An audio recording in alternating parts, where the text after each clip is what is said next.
Ana bir soru veren emlakete. Nege emlakan ayıp çıkanın sebebi? Ben özüm soru vardı abi söz böylekte. Yine reportaj uzak olup gelse bir böyle. Emlaka şu siz şu çoğun şu Kırgızistan'da başkaran kişilerden şöyle kalkıyoruz, reislerde başkaran kişilerden onlar var. Allah'ın çok meseleleri görüşmek bizim ayrılar kaçacaktan geçiler. Sayısının oranında bizim halkımızda büyük Oruslardan, Rusya'dan gelediler. Dağçaklar gelediler, bidonlar gelediler, öte aldın kaplar gelediler. Oşol vakta hazır misalı biz adamlar alıp gelip satı vaktinden mesela $100.000 ошондайларды алып келип сарайларга байлайт болчу. Аны улакка чаптырбайт болчу. Только пулун алат. Мына Полотбек экенин тураты, мисалы мына Аскаралдын тураттары бүт жакшаттар ушу өрөндө. Орустардын Пельменаттын балдары өзүбүздүн Кыргыздын али Кара Байырдан жакшы алдын каттар чыккан эмес. Бүт түгүл орустун жылкысына тагылат. Себеби бие Кара Байыр, а Байгыр Пельменат. Ал убакта ошо Сайыздын убагында бир колхозу жок дегенде 20-30 айгыр болот эле. Ошону күшү менен багып, жайында только уру калат. Ошол айгырлар эмлака биздин жайлоолордо жүрчү эле? Жүрөт болчу, биздин жайлоолордо муну эмеледи. Бирок ал убакта карты өтө күчтүү эле. Азыр мисалы Аллага шүгүр биз бал кылабыз, талага алмадан биягы айдап беребиз. Ал убакта жылкычы деген нерсе жылкынын жанына жатат болчу. Аттын жанына жатат болчу. Мисалы жаман жар жакка барса жылкын тозот болчу. Онун башка кыштын күнү карышыкты жеп кетпесин деп кардын жана төл убагында ошо жылкыны кошо жасайтты. Азыр мисалы бизде Кудайга шүгүр жылкы бар, только Алладан деп айдап беребиз. Эсептеп өлгөн эле жогоргон жок болот. Туура. Ал эгер сайыздын убагында андай эмес, карты күчтүү болчу. Бир колдун ичинен адам жооп берет болчу. Мисалы күн өлүп калса, мен өзүм эми айтып кетейин. Аяк бая 22 жашында мен өзүм колхозду жылкы бермек иштегем өзүм колхоз. Ошо Союздун 70 жыл топтогон жылкысын өзүм ошол кийин 91-92 жылы жылкыны мен бөлүп бергем ошол. 10 та райыс чыккан биздин колхоздочу. Ошо колхозду байытабыз, элди байытабыз. Кийин ошол жылкынын саны эмес 291 бар жылкыдан.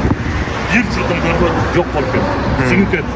Жерге сиңди. Себеби ошол убактагы бүт жылкылар Пельменаттын балдар нары өзүм дагы бүт жакшы аттарды коюп жылкын аябай кылдады да. Себеби алиги элдин адамдын мээнетин ошо билген адам гана баалайт экен да. Мисалы мээнет кылгандан кийин мисалы биз деле ошол өз үчүн эмес, ошо эл үчүн, ошо биздин кыргыздын жаштары чапсын деп ошо жылкыны аябай кылдаганбыз. Бүт жакшы аттарды алып келип, Россиядан жакшы аттарды алып келип, бирок колхоздук болчу, өзүбүздүк эмес. Ал убакта менчик деген нерсе аз болот эле. Азыр Кудайга шүгүр бир адамда 10-20 адам ат бар. Ал убакта бир адамга 2-3 гана, болбосо 1 гана ат уруксат берет эле. Андан кийин али эт деген план бар эле. Анча-мынча аттарды апарып эле жакшы аттарды сойдуруп берет болчу. Тартип күчтүү болчу. Улакта ham азыр реклама бүгүрөп чаппайт эле. Бекини бар о колоттун наркы чуңкуруна чабат эле. Ал эми декабрь айларында ошо бекбайкалар ошол убактарда ушул кишилер легендарный болуп эң алдыңкы калгандар болуп турган ошо бекбайкалар. Себеби мен билем ошол убакта бекбайкалар. Азыр ушул заманга шүгүрлеш керек. Азыр өтө шүгүрлешип жүр. Мондай деңгээлде мына элдердин чатында легендада өткөн адамдар топтоп бүт алгы мурунку булакча алып карак аксакалдар топтоп алып өтө чоң ийгиди. Мындай нерсеге жооп бербейт эле. Тартип күчтүү болчу сайыздын убагында. Азыр мына колунан келсе азыр мына кандай сорун болсо ham сайбыз. Кааласа жазда өткөрөт, кааласа күздө өткөрөт. Ал убакта декабрдан баштап өткөрөт. Пахта бүткөндөн кийин. Ошол убакта ham чыгып жүрдү, ошол убакта чыккан бул Дүйшөнүн Бешкарбек Саратжан орустардын күнүнө аттын баласы болгон Саратта. Мисалы мына Тайбастындагы түргү Мухаммед деген азыр деген ака жылкыга ошол Мухаммед деген айылдын баласы Дача. Бүт орустун аттарын балдары ошол. Мына кыргыз жылкы дедиле да, бирок мен сомнениям бар эле ушундачы. Данчактын каны бар депчи. Мурунку эски данчактан бар. Азыр себеби Тайбас данчак окшоп турбайбы? Ооба.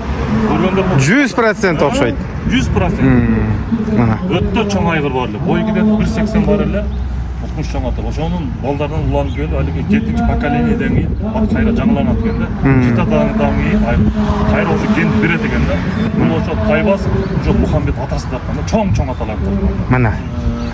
Ана ошо ат азыр тараган. Жарабат ат болгон. Ошон бозаткан да. Алиги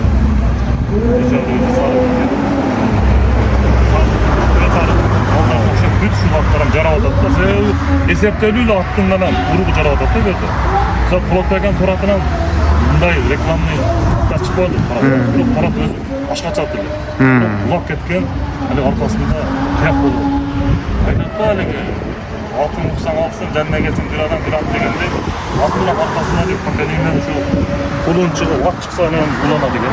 To'ra. Misалы kichkineke bo'lsa dakanda bu. Dakandalar tungi kelib o'sha kolxozning aql mollari ekan. Büt bor yo'q shu yerda bizni Gündürat o'qdan O'risning kriminal mallar. Yo'q, enesi Qarabay. Mana. So'dan chiqib turdi. Qarama qilish bo'ladi bunlar. Emlakka rahmat çok.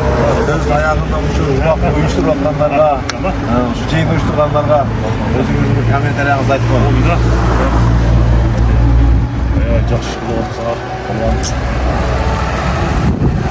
Çeyirde toplu buncalık sözlerin oluşları birincide kalısı oluş gerek.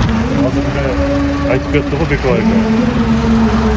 Şimdi yakın atasın, sen atan varganda da sorun bergen emas ekansan. Şu kalıstığın için şuncha el toplop, şuncha yaş polvonlar toplop, sen her türlü olsun dostlar. Antakya'da tugördükten yaxşılığına. İşlerine iyilik olsun, şu pazar borganda yaxşı polvonlar köp olsun, işler iyilik olsun, şu bundan dağı barışınar arayı versin, belki yakında jaylı oğlanı uyuşturup atasına, başarılı oğlanasına ruhu çürüyorum. Ay sana eldim var ya razı, rahmatkan yerin aldığında yerini şu surulup, şu aldığında yaşlardan bakıyor. Allahu Ekber.